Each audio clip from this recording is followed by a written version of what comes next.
አስተናገድን ጦርነቶችን በሚሊዮን የሚቆጠር ህዝብ ሞተ። ማተብ ያሰረ መስቀል ያሰረ በእግዚአብሔር ስም የሚምል በጽዮን ስም የሚምል በእመቤታችን ስም የሚምል ተነባብሮ ተቀበረ አንድ ላይ። አንዳንዱን ውሃ ወሰደው። ልብህን ለእግዚአብሔር ፍቅር ትከፍተዋለህ። በንስሐ አባትህ ዝቅ ትላለህ። በታቦቱ ፊት ትበረከካለህ፣ ትሰግዳለህ፣ ራስህን ታስገዛለህ። መስቀል ላይ መድቀቁን መስቀል ላይ መቃተቱን ያስባል። መስቀል ተሸክሞ መደፋቱን ያስባል። ስጋው እስኪያልቅ ድረስ ደሙ እስኪያልቅ ድረስ በጅራፍ ጫፍ እየተበተነ የቀራንዮን ምድር ያጥለቀለቀውን የቀራንዮን ምድር የሸፈነው ያንን ደም ያስባል። ያለማቋረጥ ከመስቀል ወደ ምድር ይጎርፍ የነበረውን ደም። በዚህ ዘመን በጣም ብዙ ወጣት እየሞተ ያለው እየወጣ ያለው ከሃይማኖት እየፈለሰ ያለው ስለ ሃይማኖቱ በቂ እውቀት ስለሌለው ነው፣ መስማት ስለማይፈልግ። ከስጋዊ በጎነት ያለፈ መንፈሳዊ በጎነት፣ ነፍሳዊ በጎነት ተብሎ የሚገለጥ አለ። መንፈሳዊ በጎነት የሚባለው ምን ማለት መሰላችሁ?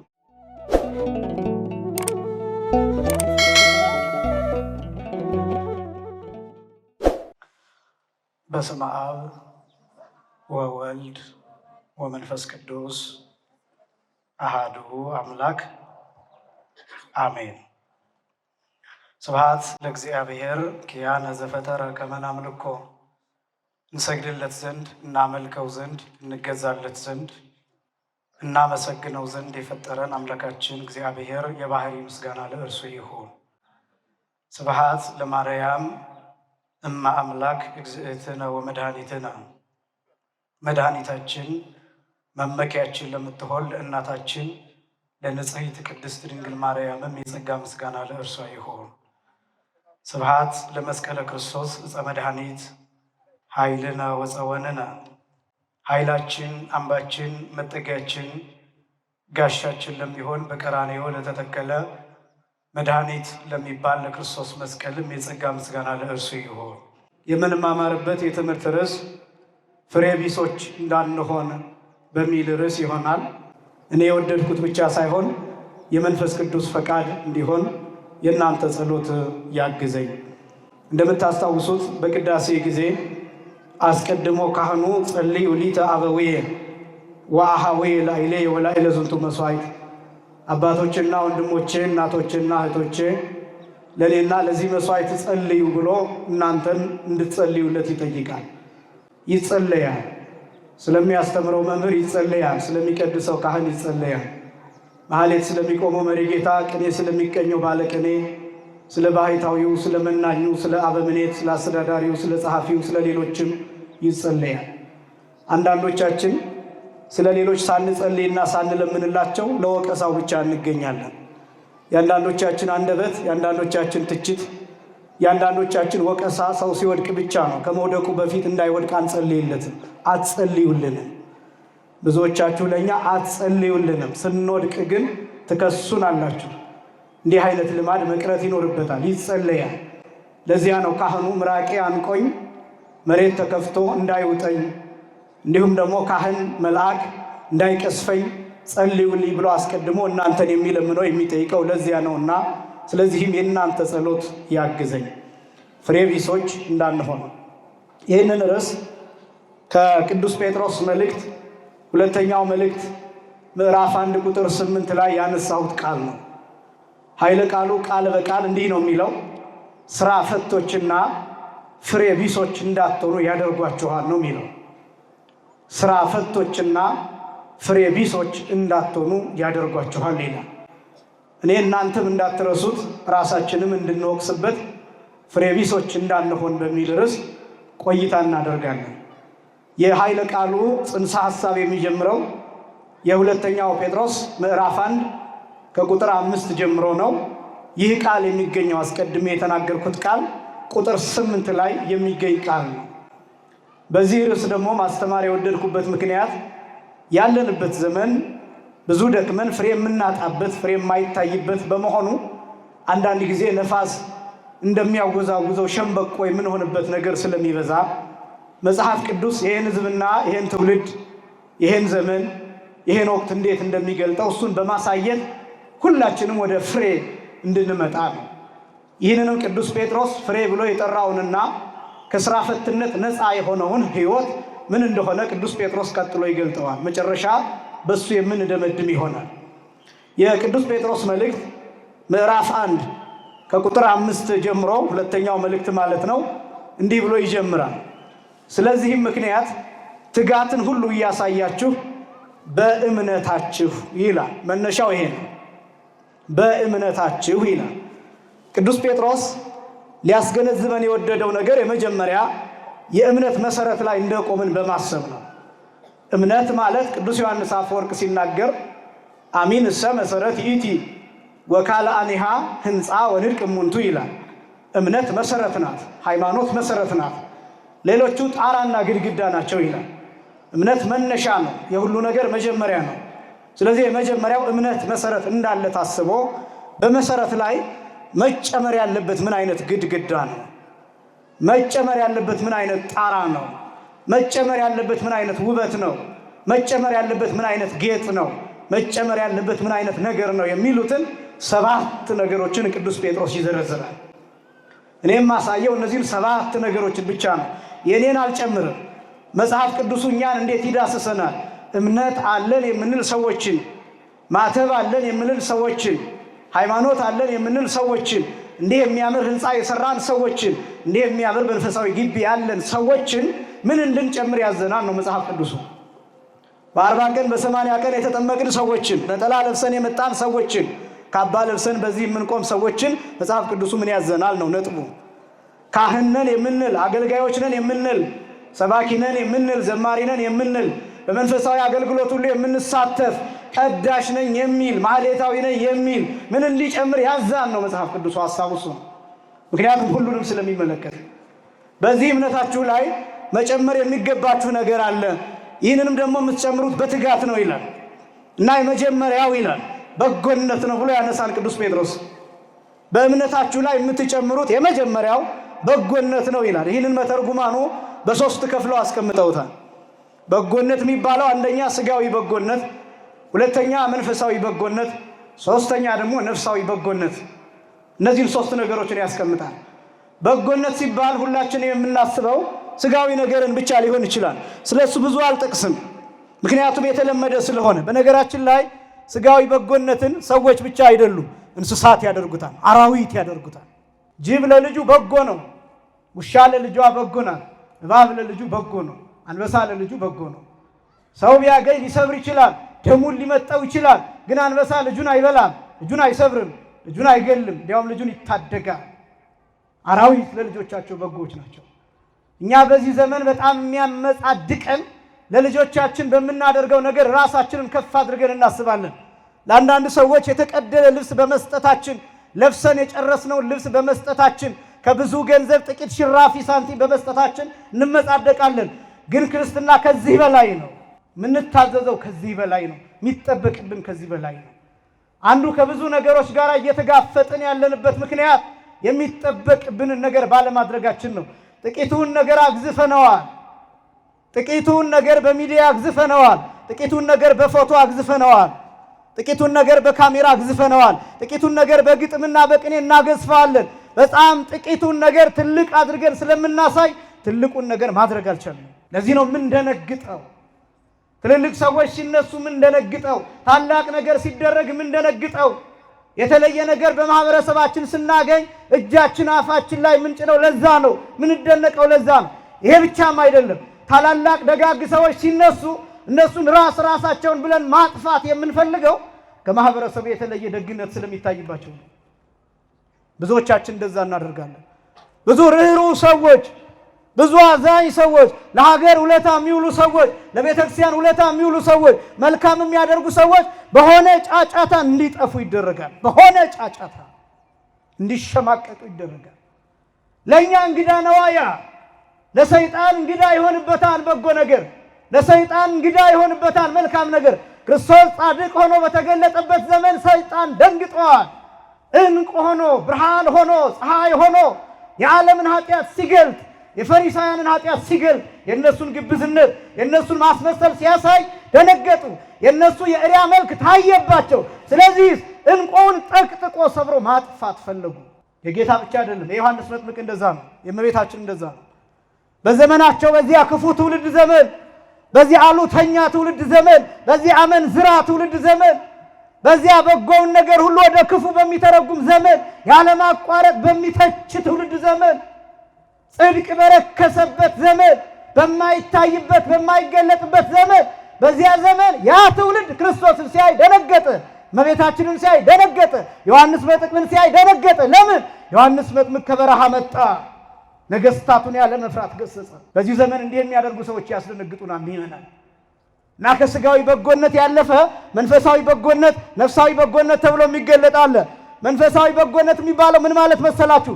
ሰዎችን ከክህደት ወደ ሃይማኖት ማምጣት ነው የመጀመሪያው። ከክህደት ወደ ሃይማኖት፣ ካለማመን ወደ ማመን ማምጣት፣ ከቤተ ክርስቲያን ውጭ የሆኑትን ሰዎች ወደ ቤተ ክርስቲያን ማምጣት፣ ወደ መቅደሱ ማምጣት፣ ወደ ንስሐ ማምጣት፣ ወደ ሥጋው ደግሞ ማምጣት፣ የተሰበረውን መንፈስ መጠገን፣ የተሰበረውን ማንነት መጠገን፣ ራሳቸውን የሚያጠፉ ሰዎችን መታደግ። ይሄ ነው መንፈሳዊ በጎነት የሚባለው። ይሄ እንደጎደለ ታውቃላችሁ። በዚህ ምክንያት ብዙ ወጣቶች ራሳቸውን ሲጥ እያደረጉ ይገላሉ። ራሳቸውን ከፎቅ ይወረውራሉ።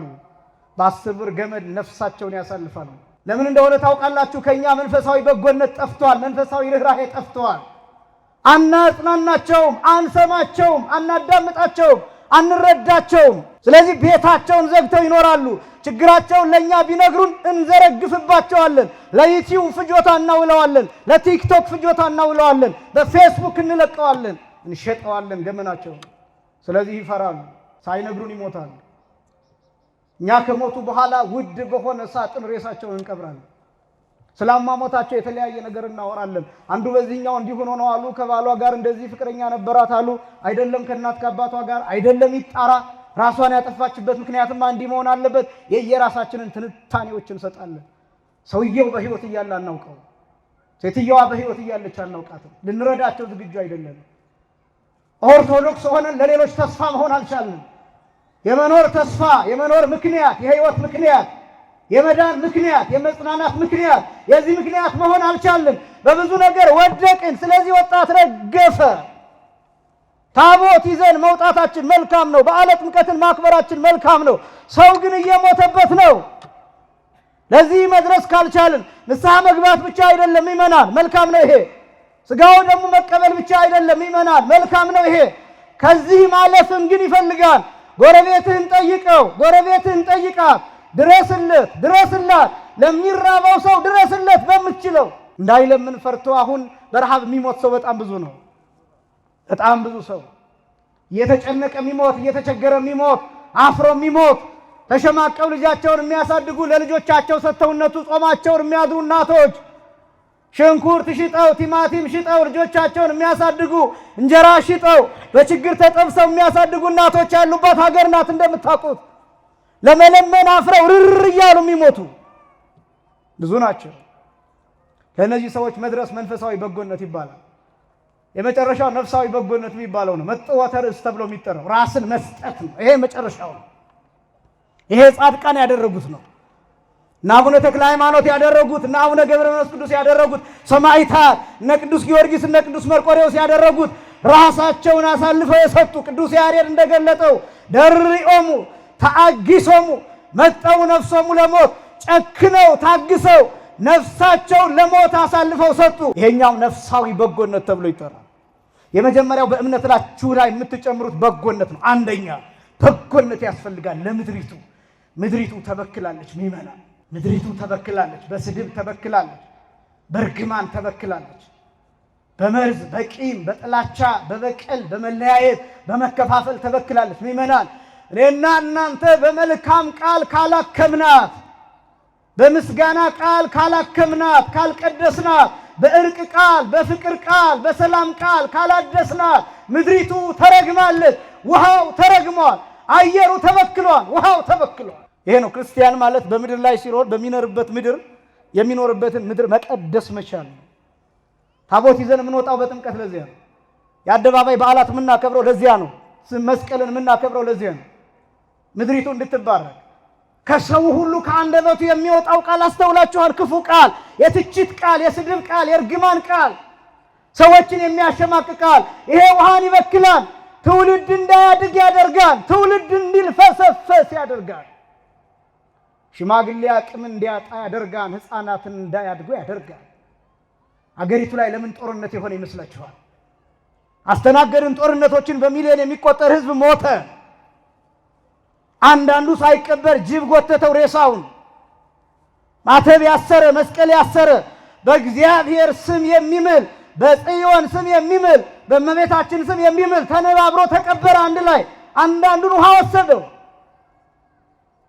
እስካሁን አልገባንበትም። ለዚህ ኃጢአት አላፈርንም፣ አልደነገጥንም። በዚህ ኃጢአታችን እስካሁን አልደነገጥ።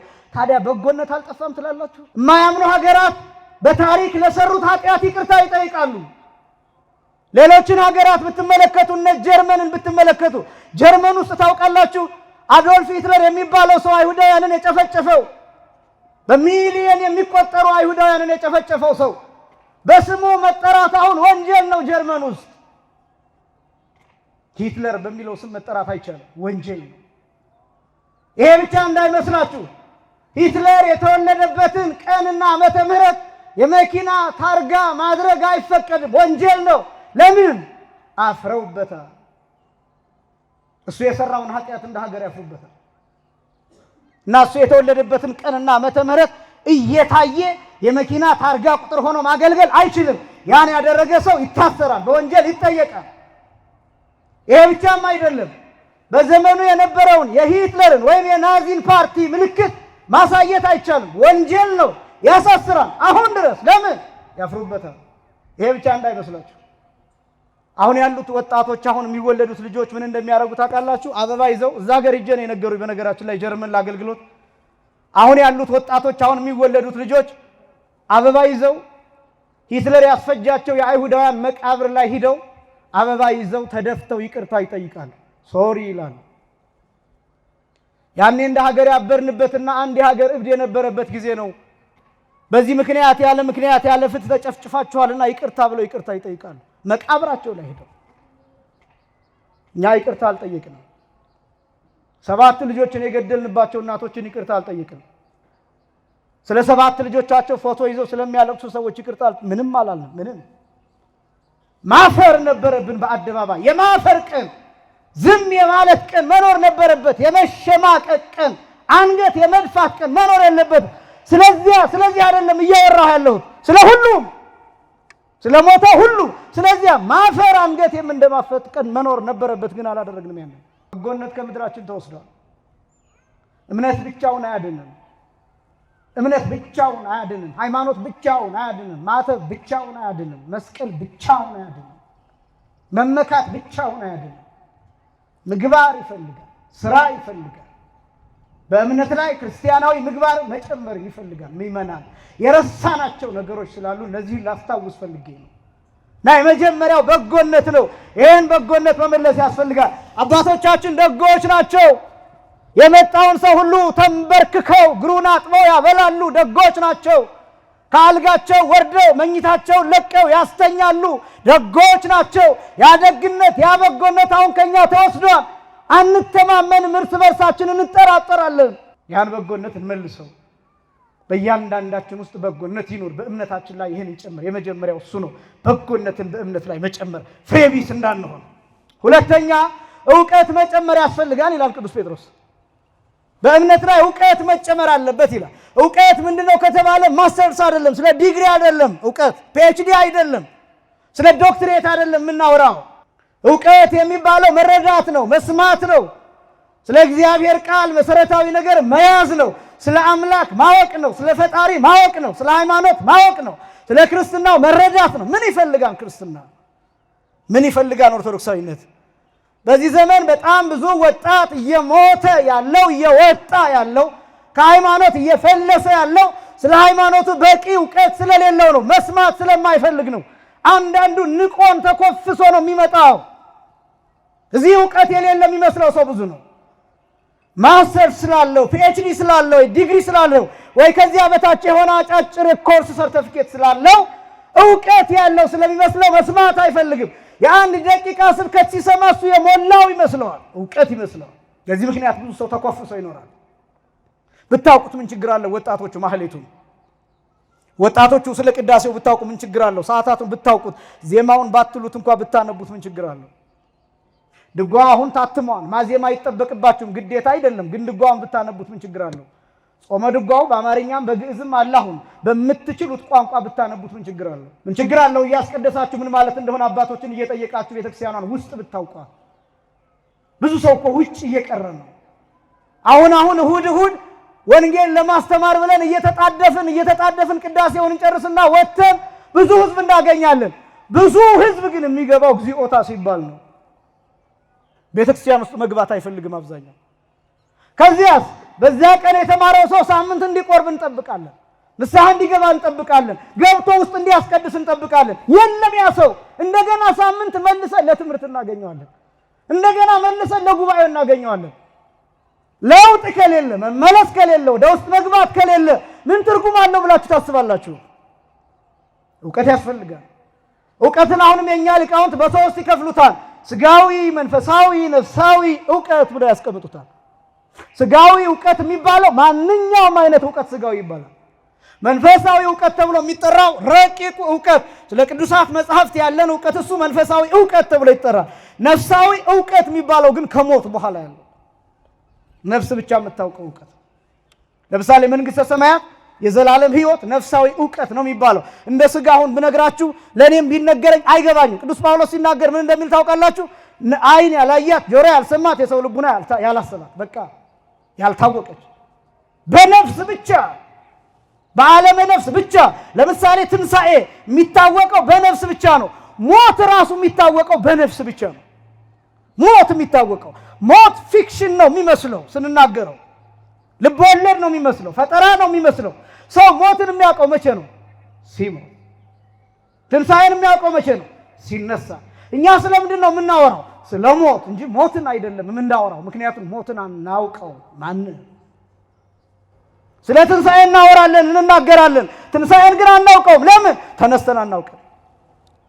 እነዚህ የነፍስ ዕውቀቶች ናቸው፣ በነፍስ ብቻ የሚታወቁ።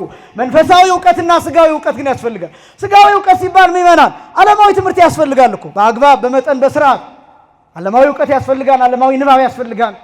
መጽሐፍትን ማወቅ፣ ተፈጥሮን ማወቅ፣ ስነ ሕይወትን ማወቅ፣ አንትሮፖሎጂን ማወቅ፣ ስነ ሰብን ማወቅ፣ ስለ ሳይኮሎጂ ማወቅ፣ ስለ ልቡናን ማወቅ፣ ስለ ሳይካትሪ ሳይንስ ማወቅ፣ ስለ ስነ አእምሮ ማወቅ፣ ስለ እነዚህ ነገሮች ማወቅ ይገባል። ኢንጂነሪንግ፣ ሕክምና፣ ሌላው ነገር በሙሉ ስጋዊ ዕውቀት ነው፣ ማወቅ ይገባን በቻለው። መንፈሳዊ ዕውቀት ግን ይጨምርበት። ይሄን ዕውቀት መጨመር ይገባን በእምነት ላይ። የመጀመሪያው በጎነት፣ ሁለተኛው ዕውቀት፣ ሶስተኛው ራስን መግዛት ጨምሩ ይላል ቅዱስ ጴጥሮስ። ፍሬቢስ እንዳንሆን፣ ፍሬቢሶች እንዳንሆን አንደኛ በጎነት መኖር አለበት፣ ሁለተኛ ዕውቀት መኖር አለበት፣ ሶስተኛ ራስን መግዛት መኖር አለበት። ራስን መግዛት ማለት ራስን መቆጣጠር ማለት ነው። ህዋሳትን መቆጣጠር ማለት ነው። ዓይንን መቆጣጠር፣ ጆሮን መቆጣጠር፣ ልብን መቆጣጠር ማለት ነው። በዚህ ዘመን የሚቆጣጠረን ሌላ ነው። ዲጂታሉ ዓለም ተቆጣጥሮናል። የእንቅልፍ ሰዓታችን በእኛ ፈቃድ ሳይሆን በቲክቶክ ፈቃድ ነው፣ በዩቲዩብ ፈቃድ ነው፣ በፌስቡክ ፈቃድ ነው።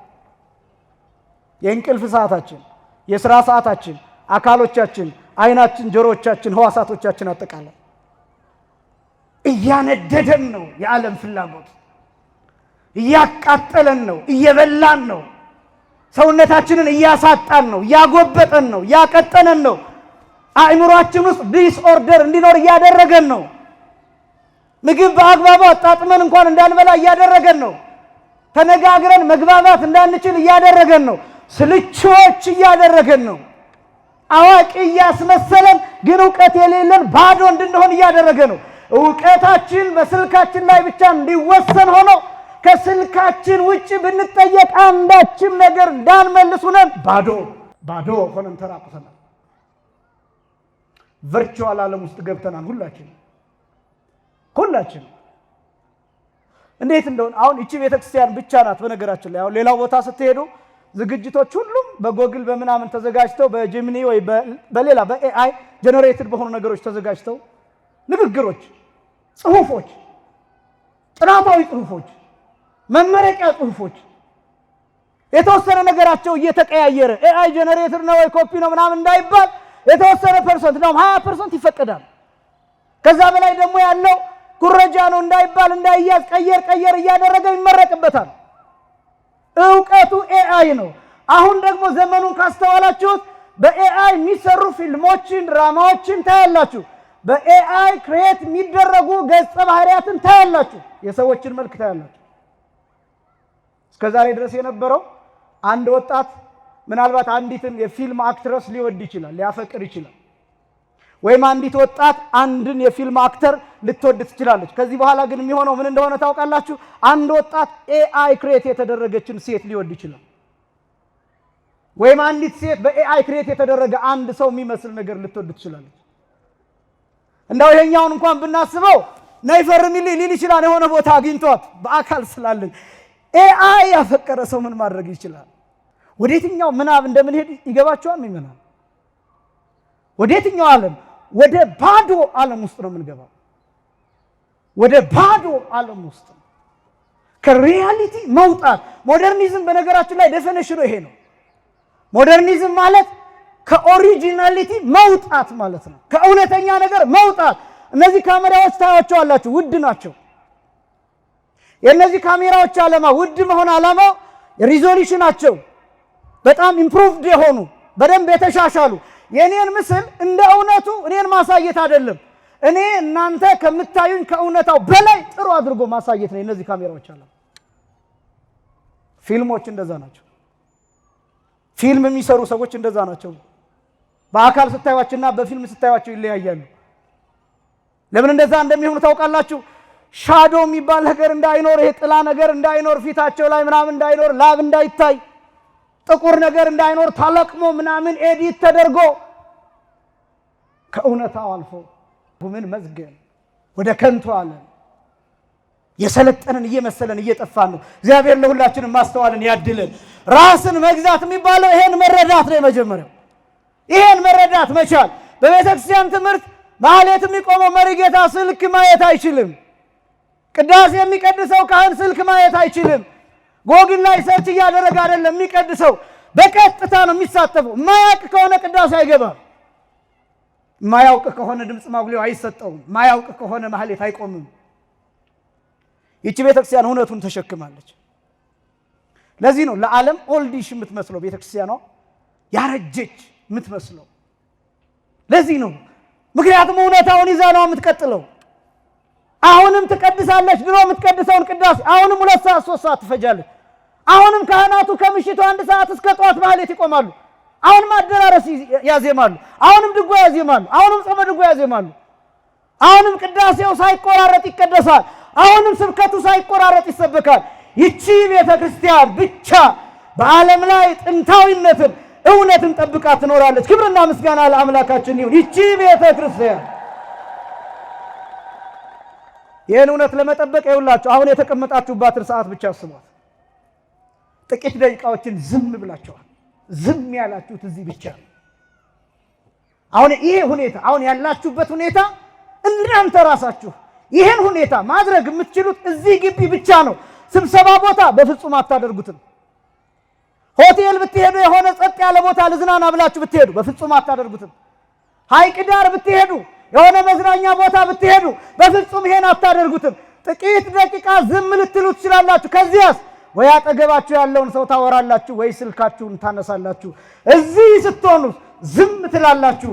እግዚአብሔርን ብቻ ትሰማላችሁ። ክርስቲያን ስትሆን ራስን ትገዛለህ፣ ራስን ታውቃለህ፣ ሰውነትን ታዘዋለህ፣ ዓይንህን ወደ እግዚአብሔር ትልከዋለህ፣ አይምሮህን ለቅዱሳት መጽሐፍት ክፍት ታደርጋለህ፣ ልብህን ለእግዚአብሔር ፍቅር ትከፍተዋለህ። በንስሐ አባትህ ዝቅ ትላለህ፣ በታቦቱ ፊት ትበረከካለህ፣ ትሰግዳለህ፣ ራስህን ታስገዛለህ፣ ራስህን ትገዛለህ፣ ራስህን ታዛለህ። የዚች ቤተክርስቲያን አካል ስትሆን ብቻ፣ ኦርቶዶክሳዊ ስትሆን ብቻ። ሌላ ቦታ ከሆንክስ አሜን ብለህ ትነሳለህ፣ ትረብሻለህ፣ በዙሪያ ያለውን ሰው ትረብሻለህ። እዚህ ቦታ ስትሆንስ ጸጥ ብለህ ትሰማለህ፣ ራስህን ትገዛለህ።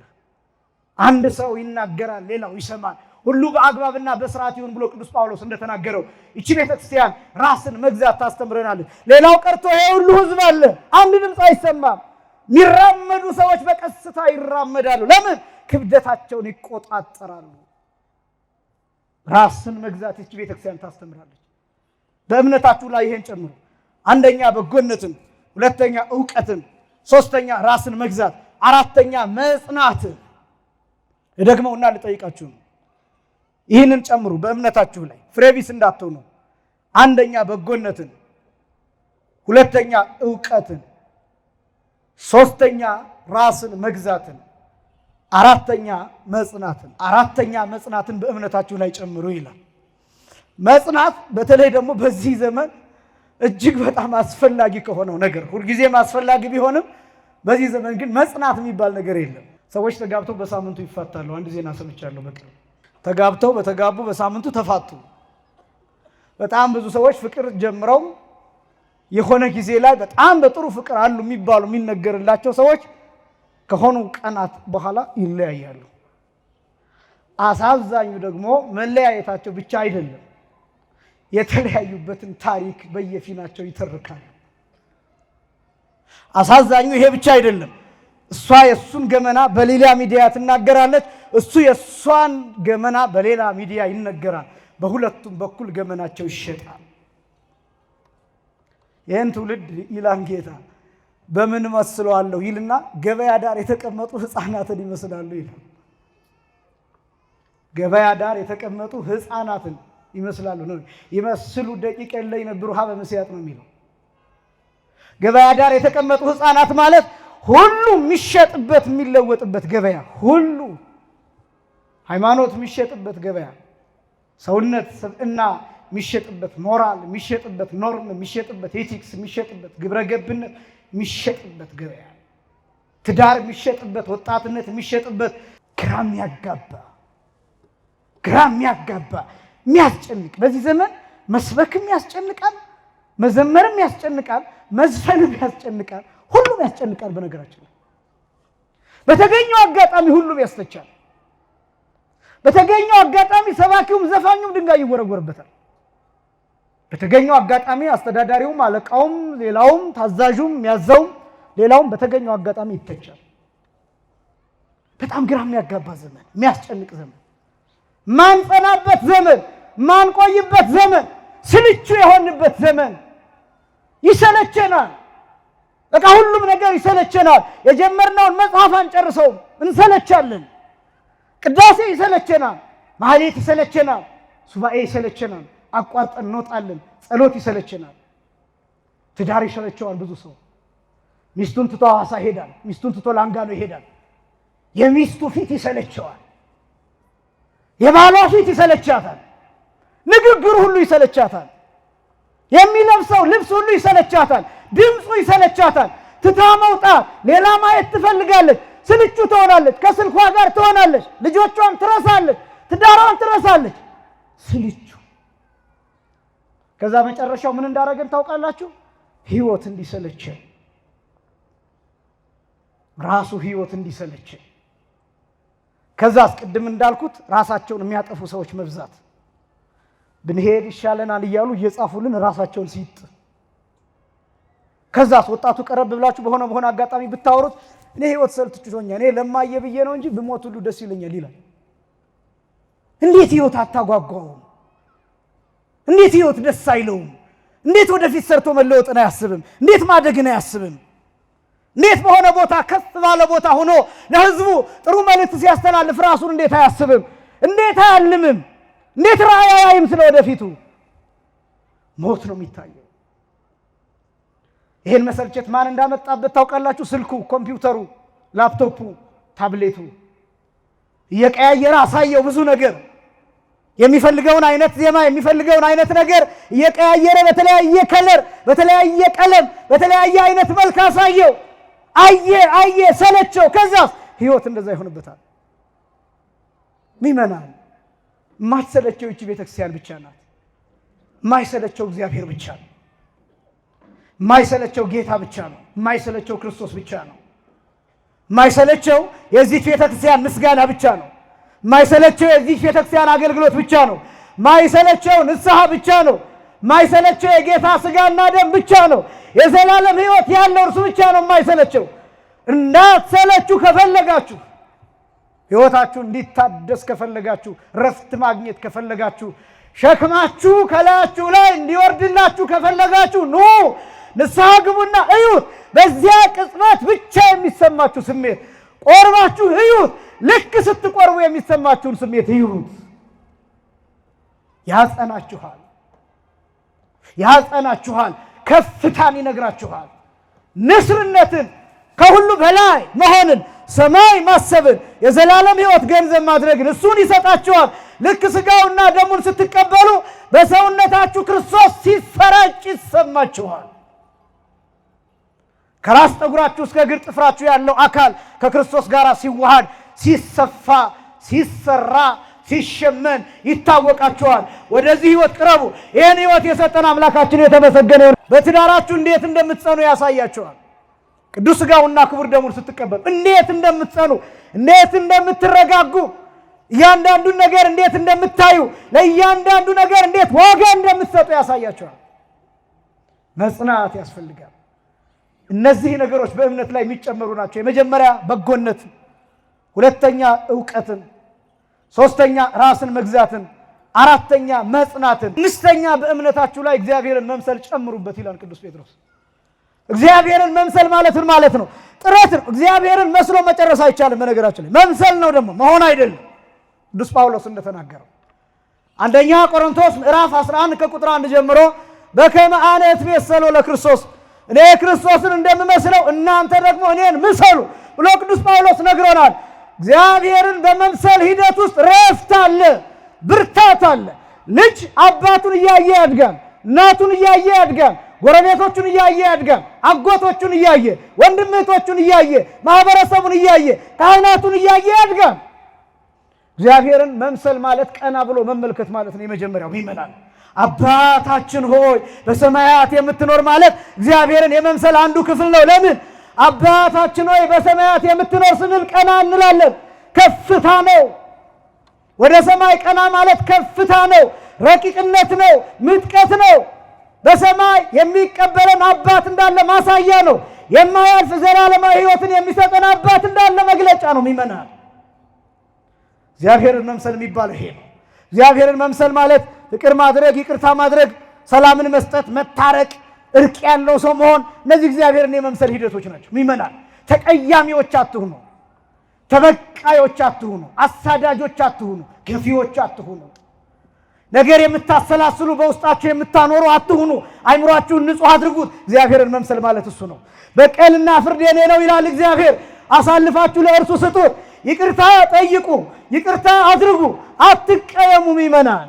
ክርስቲያን አይቀየምም። አቁሬሩ መዓተክሙ ዘእንበለ ይዕርብ ፀሐይ ይላል ቅዱስ ጳውሎስ ሲናገር። እንዲያውም ፀሐይ ሳይገባ ቁጣችሁን አብርዱ ይላል። ቁጣችሁን አብርዱ። ፀሐይ ሳይገባ ሳይመሽ አታሳድሩ በልባችሁ። ይቅርታ ሊጠይቃችሁ እግራችሁ ላይ የወደቀ ሰው ካለ፣ ይቅርታ ያላደረጋችሁት ሰው ካለ ተመልሳችሁ እናንተ ይቅርታ ጠይቁት። ይቅርታ እስኪጠይቃችሁ አትጠብቁ። ልባችሁን ንጹሕ አድርጉት። ጨለምተኝነትን አስወግዱት። ብርሃን እግዚአብሔር ይንገስብን። ብርሃን ክርስቶስ ይኑርብን። ብርሃን ጌታ በልባችን ይመላለስብን። እነሱም የሆነው ቂም ጨለማ ከልቡናችን ሲወሰድ ነው። ወንድሙን የሚጠላ ጨለማ ውስጥ ነው ይላል ቅዱስ ዮሐንስ ሲናገር። ስለዚህ ይሄ ነው እግዚአብሔርን መምሰል የሚባለው። አምስተኛ ስድስተኛ የወንድማማችነት መዋደድ ይላል።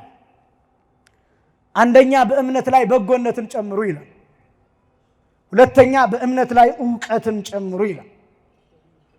ሶስተኛ በእምነት ላይ ራስን መግዛት ጨምሩ ይላል። አራተኛ በእምነት ላይ መጽናትን ጨምሩ ይላል። አምስተኛ በእምነት ላይ እግዚአብሔርን መምሰል ጨምሩ ይላል። ስድስተኛ በእምነት ላይ የወንድማማችነትን መዋደድ ጨምሩ ይላል። ግዕዙ ተአህወ ይለዋል፣ ወንድማማችነት ይለዋል። በጣም አስደናቂ ነው። ወንድማማችነት፣ እህትማማችነት፣ ጓደኝነት፣ ባልንጀርነት፣ እርስ በርስ መዋደድ፣ መከባበር፣ ይሄ በዚህ ዘመን እልም ብሎ የጠፋ ነገር፣ እልም ብሎ የተሸጠ ነገር፣ ይህንን ጨምሩት ይላል። እርስ በርስ ትጠያየቃላችሁ ይመናል። ትጠያየቃላችሁ። ቤተክርስቲያን የምትመጡ ሰዎች አንድ ላይ ስትመጡ ጎን ለጎን ወዴት እየሄድሽ ነው? ወደ ሰዓሊተ ምሕረት እየሄድሽ ነው? ልታስቀድሽ እየሄድሽ ነው? አብረን እንሂድ። ልታስቀድስ እየሄድክ ነው? አብረን እንሂድ። ሌሊት ትሄዳለህ እንዴ? እኔ መኪና አለኝ ይዤ እሄዳለሁ። መኪና ያለው ሰው መኪና የሌለውን እየያዘ መኪና የሌላቸው ሰዎች አንድ ላይ 7-10 ሆነው አንድ ላይ ሌሊት 11 ሰዓት 10 ሰዓት መምጣት የሚችሉበት ይሄን ታደርጋላችሁ ምእመናን? ይሄን ታደርጋላችሁ? መንገድ ላይ ለማስቀደስ የሚሮጠውን ሰው አልፋችሁ ትሄዳላችሁ። ክላክስ አርጋችሁበት እንዲያው ማሳልፈይ ብላችሁ ጠቅጥቃችሁ ትመጣላችሁ። ወንድማማችነት እኮ የለም፣ መዋደድ የለም፣ እርስ በርስ መከባበር የለም፣ ህብረት የለም፣ መጠያየቅ የለም፣ መረጃ መለዋወጥ የለም። ቤተክርስቲያን ሳይሄድ የቀረው ሰው እህቴ ዛሬ ቤተክርስቲያን ምን ተባለ፣ ምን መልእክት ተላለፈ ብሎ አይጠይቅም። ነጠላ የለበሰችዋን ነጠላ የለበሰውን ወንድ በጎሪጥ አይቶ ገላምጦ ነው የሚያልፈው። ወንድማማቾች እኮ ነን፣ ወንድማማቾች እኮ ነን፣ እህትማማቾች እኮ ነን። ከጌታ ስጋና ደም በላይ ማዕድ ሌላ ከየት ይምጣ? በዚህ ቤተክርስቲያን ከመወለድ በላይ ሌላ ህብረት ከየት ይምጣ? ከዚህ በላይ ዝምድና ከየት ይምጣ?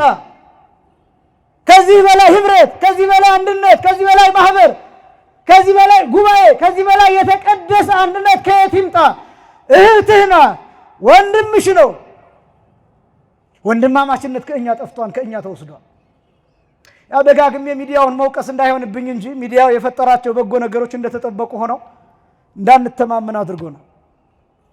አንዳንዱ ሰው አብሮ በነበረ ጊዜ የነበረውን ነገር ይቀርጽና እንደ ቀልድ ያስቀመጠው ልክ ሲጣሉ ያችን ማውጣት መዘርገፍ ይጀምራል። ጉድህን ነው መዘረግፈው ይላል። በዚህ ዘመን በጣም ከባዱ ሰው የሰይጣንን ስራ ተክቶ እየሰራ ነው። አባቶቻችን የሚሉት ፍልስጣ የሚባል ጋኔን ነበር በብሉይ ኪዳን። 5500 ዘመን ሰዎች ኃጢአት ሲሰሩ የየዕለት ኃጢአታቸውን ይመዘግባል። ዶሴ ያለው ታስታውሳላችሁ። ኢዮብን እስከ 3ኛው ሰማይ ድረስ ሂዶ የከሰሰው ሰይጣን ትዝ ይላችኋል። ያ ሰይጣን ፍልስጣ ይባላል። ይሄ ፍልስጣ ተብሎ የሚጠራው ሰይጣን ሰውን ከመክሰስ ውጭ ሌላ ስራ ያልነበረው ነው። እና ልክ እናንተ ኃጢአት ስትሰሩ ያንን ኃጢአት ይመዘግብና ያስቀምጣል። ከዛስ በእግዚአብሔር ፊት ይቀርብና ይሄው ገሌ በዚህ ቀን የሰራው ኃጢአት፣ ገሌ ሮብ ቀን የሰራው ኃጢአት፣ ገሌ ሐሙስ፣ ገሌ አረ እንደውም ዓርብማ ይህን ያህል ኃጢአት ነው የሰራው ብሎ እያንዳንዷን ያሳያን በእግዚአብሔር ፊት ይከሳል። ክርስቶስ መጣ። በዮርዳኖስ ዕዳ ደብዳቤ ሲያጠፋ በፍልስጣ የተጻፈውን የሁሉን ደብዳቤ ዶሴ ያጠፋው። ክብርና ምስጋና ለአምላካችን ይሁን። ይሄ ብቻም አይደለም። ይሄ ብቻ ሳይሆን ከዚያ በኋላ ፍልስጣ ወይም ሰይጣን የኛን ኃጢአት የመመዝገብ እድል ወይም ስልጣን እንዳይኖረው አድርጎ በመስቀል ሽባ አደረገው። ክብርና ምስጋና ለአምላካችን ይሁን። እንደሚሆን ታውቃላችሁ። አሁን ኃጢአታችን እንኳን ቢጻፍ እኔና እናንተ መተን ንስሐ ገብተን ቀኖናችንን ጨርሰን በካህኑ ፊት ቀርበን ይፍቱኝ አባቴ ስንል ካህኑ እግዚአብሔር ይፍታ ሲል ኃጢአታችን ተመዝግቦ እንኳን ቢሆን ከተመዘገበበት ዶሴ ፐርማነንትሊ ዲሌት ፎርማት ይደረጋል። ከዛ ሰይጣን ለመክሰስ ሊቀርብ ሲል ያው የገሌ ኃጢአት ብሎ ግልጥ ሲያደርገው የለም ለምን ንስሐ ገብተንበታል። ግን ችግሩ ሌሎች ሰዎች እጅ ላይ ግን አለ። አሁን ሰይጣን እጅ ላይ የለም፣ የሆኑ ሰዎች ሞባይል ላይ ግን ይቀመጣል። አንዳንዱ በፓስዋርድ ቆልፎ ሩቅ አድርጎ ይሰራለታል ብሎ ሲሰክር የቀረጸውን ሲያመነዝር የቀረጸውን ስለ ፖለቲካ ሲናገር መንግስትን ሲሳደብ የቀረጸውን እሱን ደብቆ ቆይቶ ልክ ሲጣላ ይሄው ይላል። ስለዚህ ሰው የፍልስጣን ስራ እየሰራ ነው፣ ሰውን እየከሰሰ። በዚህ ብቻ የሚተዳደሩ ሰዎች አሉ። በዚህ ብቻ በከሳሽነት ብቻ፣ በወቃሽነት ብቻ፣ በፈራጅነት ብቻ፣ ሰዎችን በማሳጣት ብቻ በዚህ የሚተዳደሩ ሰዎች አሉ። ደግሞ እንደ ጀብድ ናውጣው ያን ጉድህ ልዘርግፈው ብለው ያስፈራሯቸዋል። ትልቅ ስናይፐር እጃቸው ላይ እንዳለ ለሀገር ትልቅ ውለታ እጃቸው ላይ የያዙ የሚመስላቸው ሰዎች አሉ። ወንድማማችነት ጠፋ፣ መተማመን ጠፋ፣ መዋደድ ጠፋ፣ አብሮ መብላት አብሮ መጠጣት ቅዱስ ዮሐንስ አይሽረው ይላሉ አባቶቻችን ሲናገሩ። እኛ ግን ይሄን ተው ነው። አብረን ብንበላ አብረን ብንጠጣ እንኳን አንተማመንም፣ እንጠነቀቃለን። እኔ የምጠጣውን ውሃ ሄጄ ሽንት ቤት ደርሼ ስመለስ ምን አድርጎበት ይሆን ብዬ እጠራጠራለሁ። እንጠራጠራለን። ሰዎች ሲሞቱ አሁን በተፈጥሮ ሞት ነው ወይ የሞተው የሚለው ቀርቷል። ምን ሆኖ ነው ማን ገደለው ማለት ጀምረናል። ምክንያቱም የወንድማማችነት ፍቅር ከኛ ጎል ነው። ክርስትና ግን ይሄ ነው።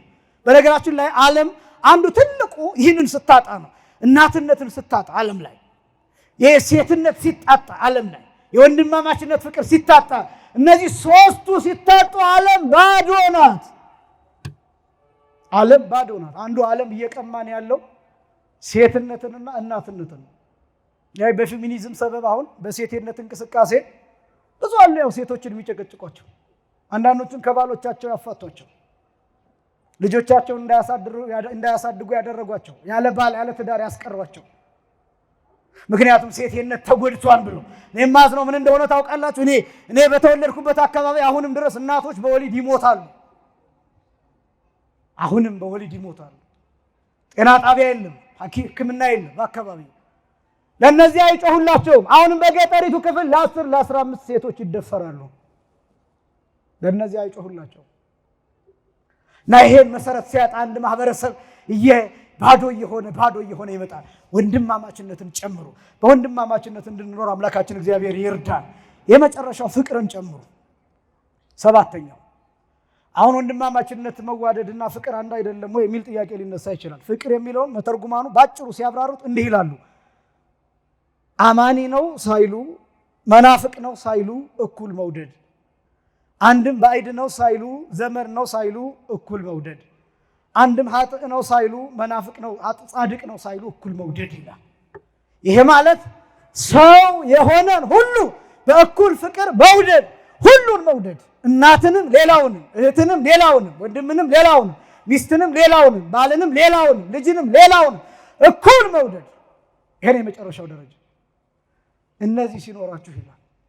ጨረስኩኝ። እነዚህ ሲኖራችሁ ይላል ቅዱስ ጴጥሮስ። እነዚህ ሲኖራችሁ ስራ ፈቶችና ፍሬ ቢሶች እንዳትሆኑ ያደርጓችኋል ይላል። ርዕሳችን ፍሬ ቢሶች እንዳንሆን ነው። በጣም የሚከብደው ቀጥሎ ያለው ቃል ነው።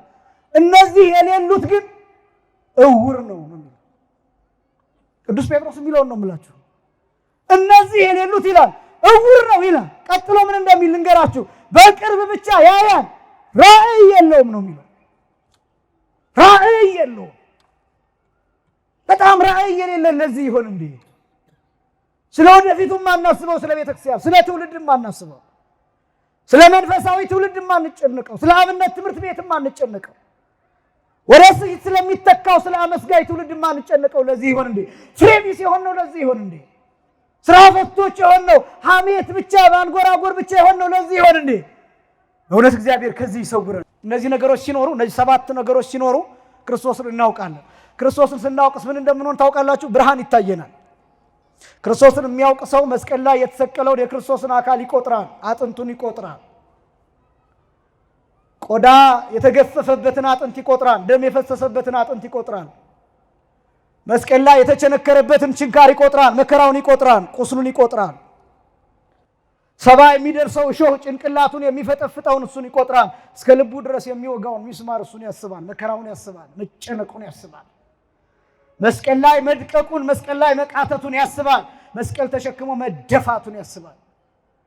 ስጋው እስኪያልቅ ድረስ፣ ደሙ እስኪያልቅ ድረስ በጅራፍ ጫፍ እየተበተነ የቀራንዮን ምድር ያጥለቀለቀውን የቀራንዮን ምድር የሸፈነውን ያንን ደም ያስባል።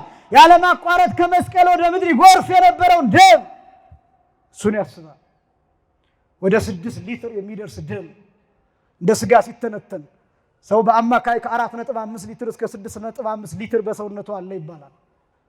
ክርስቶስን እንደ መካከለኛ ቁመት ብንገልጠው 6 ሊትር ደም መለኮት የተዋሃደው ደም ከመስቀል ፏፏቴ ሰርቶ ያለ ማቋረጥ የፈሰሰው ደም ክርስቲያን እሱ ትዝ ይለዋል። ይሄው ነው ደም አውቄ ይደርሳል። መስቀል ላይ ጦር ያጎደጎደው ጉድጓድ የጎን ጉድጓድ ይታይሃል። የተወለድንበት ጉድጓድ፣ የተገኘንበት ጉድጓድ፣ የተሰራንበት ጉድጓድ፣ የበረርንበት ጉድጓድ፣ ንጹህ መዓዛ የሚገርም ሽታ የሚገርም ጠረን የወጣበት ጉድጓድ፣ ብርሃን የጎረፈበት ጉድጓድ፣ ደም የተቀዳበት ጉድጓድ፣ አሳልፎ ገነትን የሚያሳይ ጉድጓድ፣ መንግስተ ሰማያትን የሚያሳይ ጉድጓድ። ያ ጉድጓድ ይታይሃል። ፍሬ ቢስ አትሆንም፣ ከንቱ አትሆንም፣ ስራ ፈት አትሆንም፣ የከሰረ የባከነ ትውልድ አትሆንም። ክርስቶስን ወደ ማወቅ ያደርሰሃል። እነዚህ 7 ነገሮች በእምነታችን ላይ ስንጨምር ወደዚህ ከፍታ ወደዚህ ዕውቀት እንመጣለን። ይሄ ዕውቀት ነፃ፣ ንጹህ፣ ጻድቅ፣ ቅዱስ፣ ልዩ ያደርጋል። ጾማችን ይሄ መሆን አለበት። ሱባኤያችን ይሄ መሆን አለበት። ክርስትናችንም ይሄ መሆን አለበት። አምላካችን እግዚአብሔር ፍሬቢስ ከመሆን ስራ ፈት ከመሆን ሰውሮ የጎኑን ጉድጓድ አይተን የእርሱን ፍቅር በአእምሯችን በልባችን አሳድረን ንስሐ ገብተን ስጋውን ደሙን ተቀብለን በእርሱ ሕግና ትእዛዝ እንድንኖር እርሱ ይርዳል። ያስተማረን የአባቶቻችን አምላክ እግዚአብሔር ይክበር ይመስገን።